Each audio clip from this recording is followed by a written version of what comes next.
আসছে বলে আমরা আল্লাহ আল্লাহ করে তিনতলা উঠতেছি, তিনতলা ছাদে उठतेছি। আপনি बांग्लादेश दुनिया का एक खूबसूरत मगर आजमाइशों से भरा हुआ मुल्क, जहां कुदरती आफात का सामना रोजमर्रा की जिंदगी का हिस्सा है।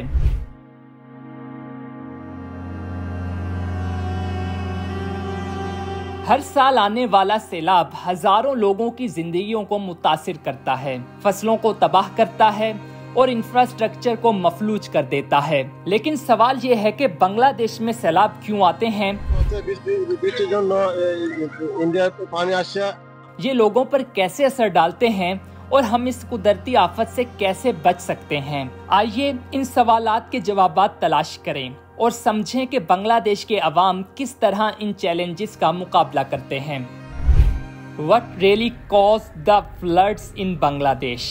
बांग्लादेश में सैलाब क्यों आया, इसे समझने के लिए हमें मालूम होना चाहिए सैलाब होता क्या है। सैलाब एक कुदरती आफत है जिसमें पानी अपने मामूल के रास्तों जैसे दरिया, नदी या नहर से निकलकर जमीन के दीगर हिस्सों में फैल जाता है। इसकी वजह से ज़राई ज़मीनें, रिहायशी इलाके और दीगर इंफ्रास्ट्रक्चर पानी में डूब जाते हैं, जिससे जानी और माली नुकसान होता है। सैलाब अमूमन भारी बारिशों, दरियाओं की सतह में इजाफे, समंदरी तूफान या बर्फ पिघलने की वजह से आता है। अगर बात करें बांग्लादेश में सैलाब की, तो अगस्त के महीने में शुमाल मशरकी हिंदुस्तान, त्रिपुरा, असम और मेघालय में भारी बारिशों का सिलसिला शुरू हुआ, जो भारत में सैलाब का सबब बने, जिसमें तकरीबन 19 लोग मारे गए और 10 लाख लोग बेघर हुए। इस भारी नुकसान के बाद भारत ने अपने हाइड्रो पावर प्लांट्स और डैमों के दरवाजे खोल दिए। ओवरफ्लो के नतीजे में बांग्लादेश के 7 अबूरी दरियाओं में पानी का बहाव 14 पॉइंट्स पर खतरे की सतह को अबूर कर गया। गोमती पर एक डैम समेत कई फ्लड कंट्रोल डैम टूट गए, जिसके बाद फैनी, कोमेला, नोखाली, हबीबगंज, चांदपुर, कॉक्स बाजार और बरहमन बारिया में सैलाब आ गया। इस हंगामी सैलाब में घर, बाजार, आबादियां सब पानी हो गया। लोगों को संभलने का मौका तक न मिला और कई लोग जिंदगी से हाथ धो बैठे। अब तक इस सैलाब में तकरीबन 20 अफराद हलाक हो चुके हैं, जबकि 50 लाख से ज्यादा मुतासिर हुए हैं। इस पूरे वाक़ये ने एक बहस शुरू कर दी है कि अगस्त का सैलाब कुदरती था या सियासी।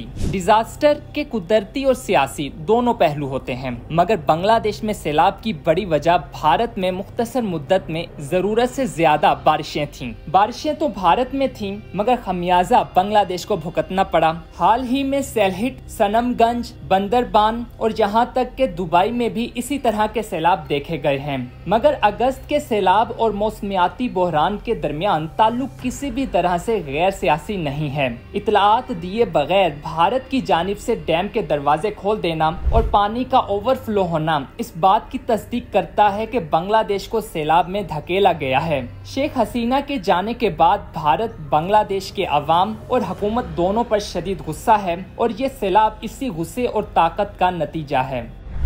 Pakistan offer aids to Bangladesh. Pakistan के मौजूदा वजीर आज़म मोहम्मद शहबाज शरीफ की जानिब से बांग्लादेश के chief adviser doctor Muhammad Yunus को खत लिखा गया है कि बांग्लादेश की इस तबाहकुन सूरत हाल में दुख और रंज है। पाकिस्तान इस मुश्किल वक्त में बांग्लादेश की मदद करने के लिए तैयार है।